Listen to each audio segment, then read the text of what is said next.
All right, man, let's go Pittsburgh Steelers to round it out here in the AFC North.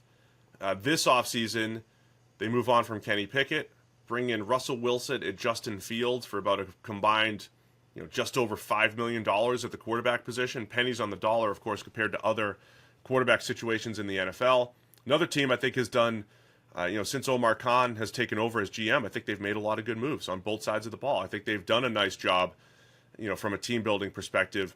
Haven't gotten the great quarterback play, though. Still have Mike Tomlin at the helm, and, he still gets them playing hard, Sam. He still has them, in the mix every single year. What are your thoughts on the Steelers heading into 24? Yeah, really interesting offseason. You have obviously the quarterback decisions, the moves that they made there. You also have the change in offensive coordinator. They bring in Arthur Smith, put him as, offensive coordinator after his, do we call it a failed stint as a head coach after the end of his head coaching tenure. And that itself is a kind of interesting move because, Arthur Smith has been, I think, much maligned the last couple of years, in part because of usage of superstar players or theoretical superstar players. Like, why is Kyle Pitts not the player we thought he would be? Why is Bijan Robinson not, the same as Christian McCaffrey as a rookie? Why is Drake London not getting all the carries? Why are we throwing the ball to Scotty Miller? All these kinds of things. And now he's the guy that's being tasked with, okay, take this offense and kind of bring it back to where it should be after a couple of sort of failed offensive coordinators or failed. Like, that offense has essentially declined, sputtered out, and barely been competent since the sort of the end of the Ben Roethlisberger era, right? The last couple of years of Big Ben where he'd lost it all physically and he couldn't push the ball down the field anymore. And it just sort of stalled out from that point. And they've never been able to spark it back into life. That's what Arthur Smith is being tasked with this season or this offseason. They've given him, take your pick, right? Justin Fields, Russell Wilson. You got a couple of quarterbacks to choose from.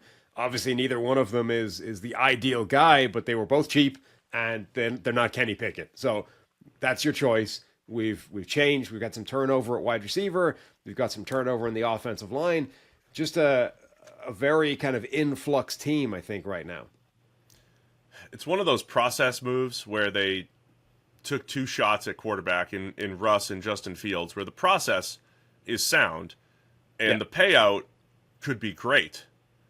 But the downside, is you just don't have good quarterback play.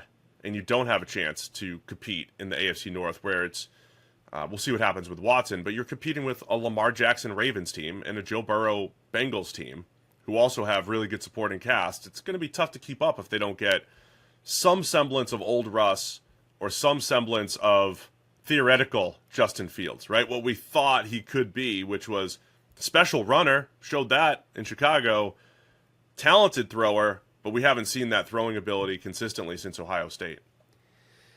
Yeah, on the one hand, they brought in a couple of quarterbacks for pennies on the dollar. They barely invested in the position in a smart way. They got, like, Denver is picking up the Russell Wilson tab. And Russell Wilson played okay last season. Like, it wasn't a complete catastrophe the way he was the year before. And obviously he's a few years removed from being one of the better quarterbacks in the league. So that's a great buy low risk gamble to take. And then Justin Fields, the trade, I think, was the cheap part of that deal. He's not on much money, but they didn't give up that much to get him for a guy that was a former first-round pick and insanely athletically gifted and physically talented. So I really, really applaud, actually, their moves to say, we're not in a great spot to go get a quarterback. We don't really have, line of sight at a new first-rounder or, a big money free agent or a trade. There's nobody out there necessarily. This is as good as we can do, and I really think that they did a good job with that. The problem is sometimes you get what you pay for, and they've not paid very much, so they don't appear to be getting very much right now. And look, it's only preseason. Russell Wilson's been injured for the majority of training camp. Maybe he's still trying to knock the rust off, and we know the preseason doesn't necessarily indicate what's going to happen in the regular season. But neither one of those guys looks like they're going to be operating a high volume, high impact, high explosive offense right now. And if that's the case, like if this is just rinse and repeat from the Matt Canada offense, from the old man Ben Roethlisberger offense, and like the offense again is just a roadblock on what this team can actually achieve, then that's what separates them, right, from the other teams in the AFC North. I do believe offensive coordinator Arthur Smith gets a little bit of a bad rap because he was the head coach in Atlanta and, had one of the worst quarterback situations in the NFL the last couple of years with Desmond Ridder.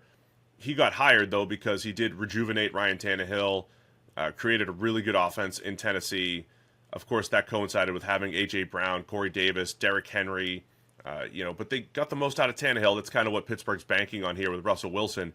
One of the offseason moves, though, trading Deontay Johnson to basically open up a hole at receiver opposite George Pickens. I don't know if they've filled that hole, right? George Pickens, there's questions about, is he the, quote, true number one? And I think he has all the tools and all the skills, to be a number one. There were times last year where he goes from unbelievable contested catch, acrobatic, highlight reel receiver to, oh, by the way, he could also create after the catch and, turn a short pass into a 75-yard gain. He was a better rounded player last year.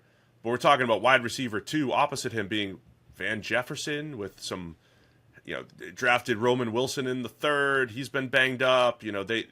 I don't know if wide receiver 2 is enough in Arthur Smith's 2 wide receiver sets here.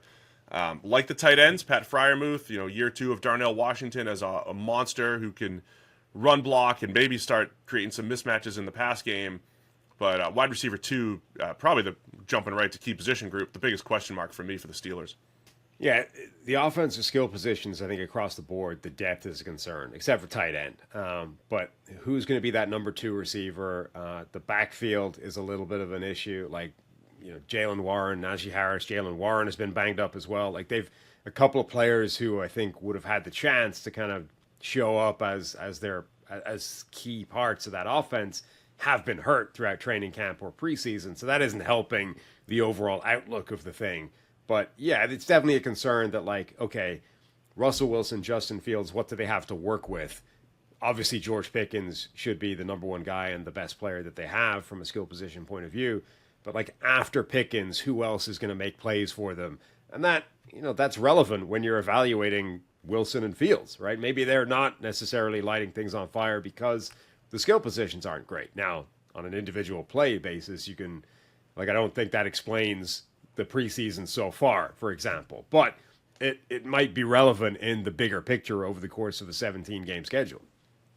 I really like how they've reshaped the offensive line. I don't know if they feel the benefits of that just yet. Broderick Jones, last year's first rounder, theoretically supposed to move to left tackle. He's been flipping back and forth during the preseason due to injuries. Troy Fautanu, coming in, again, supposed to play right tackle as a first rounder. Second round center, Zach Frazier is going to be forced into the lineup with Nate Herbig, the expected starter, now injured for the season. I really liked fourth rounder Mason McCormick as a developmental player. I mean, I really like the way they're putting that line together. I think they can be very good, especially in the run game.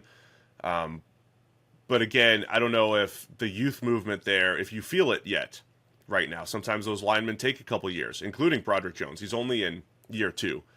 Didn't start till, a little bit into his rookie season last year. So is the line going to be a question this year? So I think there's a lot of questions on offense, even though I like the process in Pittsburgh. I like the depth on the line in particular.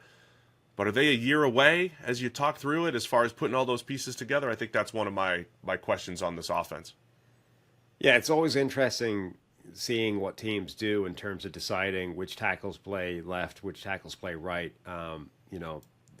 Fautanu was a left tackle in college, and they're asking him to swap sides. Really, their quest for offensive tackle has been, let's just get Dan Moore Jr. out of the starting lineup so that we don't have to put him up against Myles Garrett twice a year, right? Even if he has to play the other 15 games, just don't have him lined up against Myles Garrett because that goes horrendously badly every time it happens. So either Broderick Jones or Fautanu needs to be in those games other than Dan Moore, but he's kind of getting forced back into the lineup in preseason. And Broderick Jones flipped to the right side, got absolutely annihilated by Gregory Rousseau in a few snaps against the Bills. Maybe it comes together. Again, we saw, Penei Sewell look terrible in preseason, being messed around, different sides of the line. And then as soon as the regular season started, it's like, oh, actually, Penei Sewell's fine. In fact, he's better than fine. He's going to turn into one of the best tackles in the NFL in pretty short order. So maybe this is all meaningless and the Steelers' tackles will be great, but you're certainly a little bit twitchy and worried about them heading into the season. Defensively, TJ Watt being the star on that side of the ball, but he's got help opposite him with Alex Highsmith. Those two dudes can rush the passer. Highsmith has continued to get better over these last few years. Cameron Hayward was a bit of some contract issues this offseason. He's getting a little bit older, Sam, and coming off of his worst season since 2011 when he was drafted.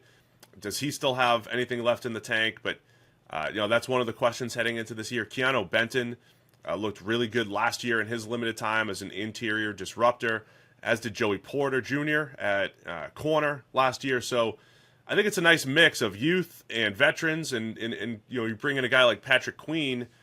If he can build off what he did last year, remember, he started his career really slowly, looked lost as a former first-round linebacker, got incrementally better these last couple of years. If he can carry that over, him and Cole Holcomb, maybe it's the best inside linebacker situation they've had in years. It's been a trouble spot for the Steelers. So I think they got all the pieces, man, on that side of the ball.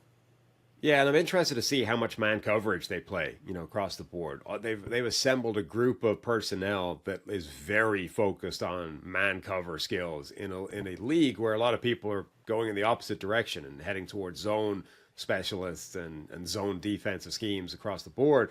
Joey Porter Jr., like press man cover. Dante Jackson, who they brought in at the other spot, is a man cover corner. Even further down their list of corners of the depth chart, these are man cover specialists. Patrick Queen, I would say, is best, like his athleticism and theoretical man-to-man ability is his best trait as well. So, like, is this defense almost going to be not a throwback, but like zigging when other teams are zagging in terms of how much man coverage they want to play? All right, man. What does the best case scenario look like for the Steelers this year? Best case scenario, I think, is making the playoffs and, being one of the two best teams in this division, say, instead of just propping up the table and being respectable and competitive. Like, Tomlin, I think, has started to get some criticism, as much as incredible as the record of never has a losing season, et cetera, is. People are starting to tire of him the way they began to tire of Mike Shanahan, at the end of his career in Denver. It's like, okay, you're fine, you're solid, but when are the playoff wins going to come back? When is the Super Bowl going to come back? Like, what have you done for me lately? And all Mike Tomlin has done for the Steelers lately is win seasons, but not win playoff games. Yeah, I mean, if we're just talking for this season, it's a one-year deal for Russell Wilson. He has not been a very good quarterback, say top 8-ish, since the COVID year, much like Deshaun Watson. Even last year, the stats were fine. He played a little bit better, but I think the standard had become so low for Russ. I think if you get somewhere in between that, if you get some good Russell Wilson play, it doesn't have to be spectacular, it doesn't have to be what he was in his prime with Seattle. If you get good Russell Wilson play, everything you just said about Mike Tomlin puts Pittsburgh in position to be just a team that you don't want to play, a team that can do some damage, sneak into the playoffs and maybe win a game. Worst case, though, I like the way you said it earlier. You get what you pay for, and if it is mid-30s Russ and former first rounder Justin Fields, who just never really developed the instincts in the pass game, then they could have some problems. Now again, Kenny Pickett as their starter and Mason Rudolph, and they still found ways to win enough games to be competitive. So maybe the worst case is still 9-8. That's what Mike Tomlin does. 8-1, 9-8. It's got to be right. The worst case is 8-9. The worst case is his streak. His streak gets ended with one. Like, instead of the final Week 17 game, instead of getting the W this time, he catches an L with some ridiculous way as well, right? There's like a kick that bounces the wrong way, 2 points, like a safety at the death, and now he's 8-9, and the streak's gone, and he gets fired, and like it's a total disaster. Steelers will be between 8-9 and 10-7. Well, quarterback is an interesting way of framing this, actually. Like, what is the best case scenario for that quarterback situation? Like, if they reach January, if they lose in the postseason, whatever their result is, they reach January and they start turning the calendar over to the next season, What is actually the best result from this quarterback dynamic this year? What do they want to happen? The best result for 2025 is And Justin beyond, yeah. Fields is special. I mean, if we're talking 2025, it's not involving Russell Wilson. Because I don't think, like, even if he's very good this year, I don't think you're like, all right, lock Russ up for 3 years through his age 40 season. It's going to be Fields. They find some semblance of consistency in the pass game with him. And the other piece I'll say with Fields, he could be a 1,000-yard rusher again. And if if he gets out on the field and you lean into that, and he has a bunch of those 100-yard rushing games where he's just, spectacular with his legs, and then you have a little bit of that Ryan Tannehill-ish rejuvenation where Arthur Smith is creating open throws with play action and working off of Fields' running ability, and then you say, okay, we can work with this, and that's the best case scenario. And then the other scenario is, there's, a mid-round draft pick again. And that's where they drafted Kenny Pickett, and you take another shot at the position. Yeah. So the best case scenario is Russell Wilson thing doesn't last very long. Fields comes in, plays well enough that you at least feel good about using the franchise tag on him, even if you're not. Because the other alternative is like, I don't know if you can feel so good about Justin Fields based off 14 games or whatever that you're willing to hand him $55 million a year at the end of the year. So he plays so well that you're at least comfortable franchise tagging him, and then he backs that up the following year, and then you give him the big contract. You have a I already mentioned key position being wide receiver 2 for me. Van Jefferson is the guy that, there's a lot of pressure on Van Jefferson. This might be the worst wide receiver 2, one of them in the NFL, expecting him to be a high volume receiver opposite George Pickens. Do you have any other positions to highlight? Yeah, I mean, we already touched on the offensive tackle position. I think that's definitely a key. They need to figure out what that looks like, who's left, who's right, and also are they going to play at the level they need them to. This is now 2 former first-round picks we're talking about that are in there to try and solidify and fix the position. Can they do that?